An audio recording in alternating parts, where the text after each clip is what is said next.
And with me now, Milwaukee County Sheriff David Clarke. Sheriff Clarke, what do you say? I mean, what's your reaction to this? Is it open season on law enforcement in this country? Judge, I am too pissed off tonight to be diplomatic about what's going on, and I'm not going to stick my head in the sand about it. I said last December that war had been declared on the American police officer led by some high-profile people, one of them coming out of the White House, one coming out of the United States Department of Justice. And it's open season right now. There's no doubt about it. Look, anytime a law enforcement officer is killed, a little of every police officer in America dies along with them. And Sheriff, you know, as law enforcement across the country watches this, and I asked the sheriff, Sheriff Hickman in Harris County, you know, in New York and in Baltimore and in Ferguson, you know, no peace, no justice, no justice, no peace, and all the crazy marches and all the, you know, some of these organizations out there. Apparently in Harris County, this isn't something that was normal. I mean, can this happen anywhere in the country now?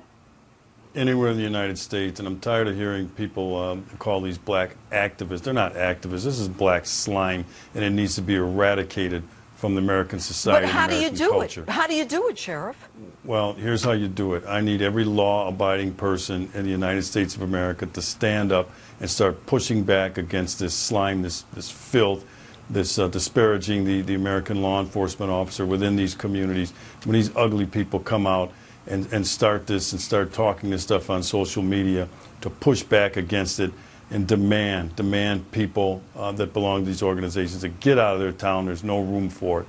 Look, the American police officers holding these communities together, and we need the support of the people that we defend every day in order to get that done. God bless the Harris County Sheriff's Office. Kudos to that district attorney for acknowledging the war on police. But I'm tired of qualifying all these statements by talking about bad apples within the policing profession. All right. Sheriff, I want you to take a listen to what Ron Hickman, the Harris County Sheriff, said. We've heard Black Lives Matter, all lives matter. Well, cops' lives matter too. So why don't we just drop the qualifier and just say lives matter and take that to the bank? Interesting reaction. We need to hear more of that from everybody. I know there's been some pushback on that, and that's good. This whole movement, Black Lies, I've renamed it LIES, because it's based on a lie, the hands up, don't shoot. That's why I said this slime needs to be eradicated from American society and American culture. And with someone like this defendant, and this is, he's charged with murder, and it is death-eligible capital murder, the killing of a police officer. You know, we saw in New York City with Ramos and Wenjen Liu, two cops sitting in a police car, I think it was Christmas Eve, just got executed.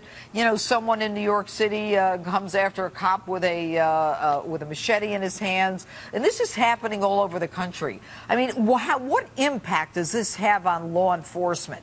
I mean, do they back off, or do they just keep doing their job? Or are they like, you know what, I don't need this. We got 6 cops indicted in Baltimore. Why would someone even be a cop these days? Well, we better hope that that doesn't happen for the sake of the rule of law, the sake of our way of life here in the United States. This was an assault on the American way of life, the American justice system. And if the American police officer backs off, we're all in trouble. Look, we live in a state of hypervigilance, and now we're going to have to turn that up even more. But the American police officer is strong. We will continue to fight back. We will continue to sacrifice ourselves for the good law-abiding people in every community of the United States. And finally, Sheriff, the national rhetoric that's going on. You say that people need to push back, and we need to see things when we see things on Facebook or on social media. You know, the truth is that people can say and do whatever they want. This is America. But without leadership, you know, there isn't going to be any different, you know, reaction. More people seem to be emboldened by this kind of thing. Right, and that's why I said that the President of the United States started this war on police. Look, and I know what you mean, Judge, by that, but it's not absolute. You can't say anything you want in the United States of America. You cannot threaten people's lives. You can't call for the killing of people like we're seeing from some of these things. That is not First Amendment protection. That is protected. That is filth. That is slime. And there are some law enforcement implications that can be done with the Department of Justice and with states' attorneys' offices across the United States. I love the First Amendment. I love freedom of speech. You are not free to threaten my life or anybody else's. All right, Sheriff David Clarke, thanks so much for being with us tonight. My pleasure. All right, and with me